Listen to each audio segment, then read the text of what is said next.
All right, guys, today I've got another treasure from Arlington Lock over in Falls Church, Virginia. They sent in a bunch of locks, and this is just one of them. And I think a lot of you recognize this. I think we've all seen them. If you've spent time in, airports or bus stations, train stations, this is the locking mechanism for one of those rental lockers. Very common, made by a company called Secura, S-E-C-U-R-A. So the Secura coin locker.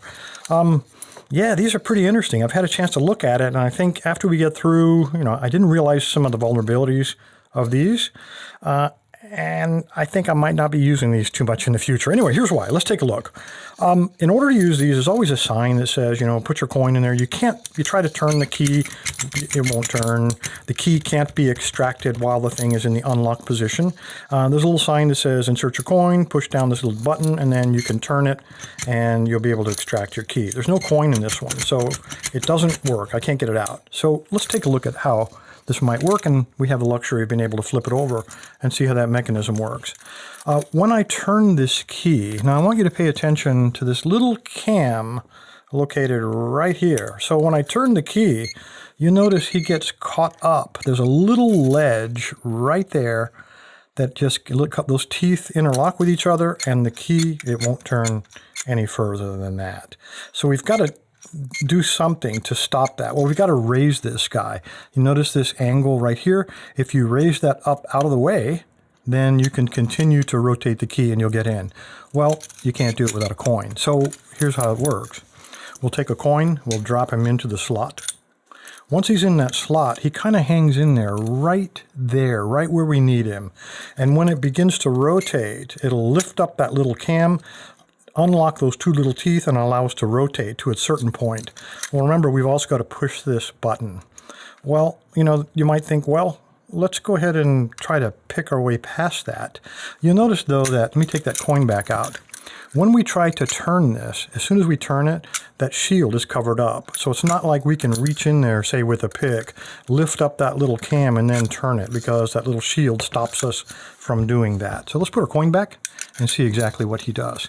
He rotates, he unlocks that little tooth by raising up that cam, and then he stops. And the reason he stops is because, remember, we have to push this button. When we push the button down, then we can continue to rotate.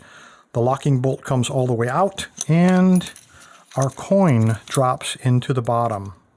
So a pretty cool little mechanism, and he kind of hangs there, just blocking. And even if we tried to reach in from the front here, which has a block, there's no way to get the coin out, and there's no way to get the tool down through the mechanism, down through this tray into the coin box, which is located down below. All right, so we take our key out, and we've locked up our suitcase. We go out, we have lunch, we have dinner, whatever.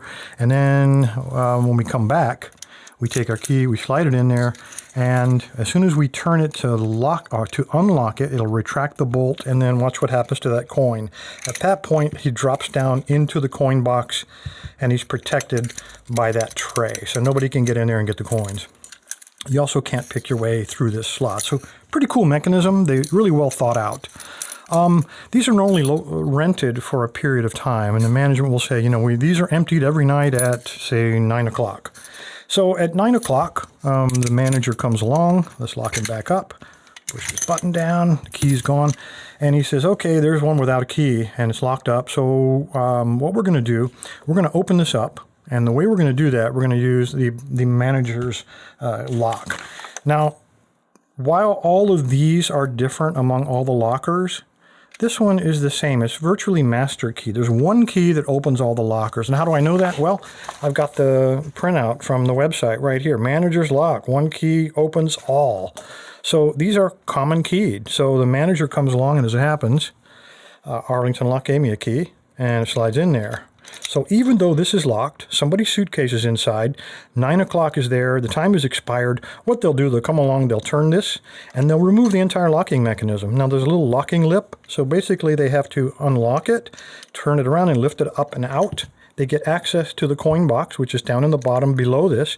They empty all the coin boxes, and if there happens to be a suitcase in the locker, they'll put a notification that says, hey, you went past the time, we're taking your suitcase, come to room, whatever, to come claim your suitcase, and of course pay the additional fee. So that's really how that happens. So when I return after having had dinner, so this is locked back up after they replace it, I open it up. Again, this only goes in one way. I turn it, unlock it, and the whole door opens and my suitcase is gone, but there's a note that says, come claim your bag. So very cool mechanism. Let's look at this lock. How vulnerable is that? So again, I'm going to open it, put my coin in there, turn it, push it. How vulnerable are these? Well, let's look at the key. These are excellent, excellent locks. These have been used on post office boxes, same type of key. Now notice it only goes in one way. There's a little flag on the bottom. And if you look at the sides, there's 4 sliders on this side, and the other side is bitted differently. So a total of 8 sliders. So you can pick these, and the way I usually do it is I take a tensioner and I slide it into that little slot, apply a little tension, and this is purely a random thing, because no matter how much tension you put on your tensioner, the sliders don't bind. So this is a random game. You're playing statistics here. There are 8 sliders. You're going to take your pick and you're going to put it in there, and you're basically going to jiggle both sides up and down until eventually, as long as you maintain a little tension, and not drop your tensioner like that. So it might take you 30 seconds or it might take you 30 minutes. Remember, this is random. There are 8 variables in this little formula. You've got to align all those randomly in order to get this to open. So I'm trying to tell you, this is an excellent high security lock, at least secure enough to lock up my suitcase or backpack while I go to dinner. I would certainly trust this.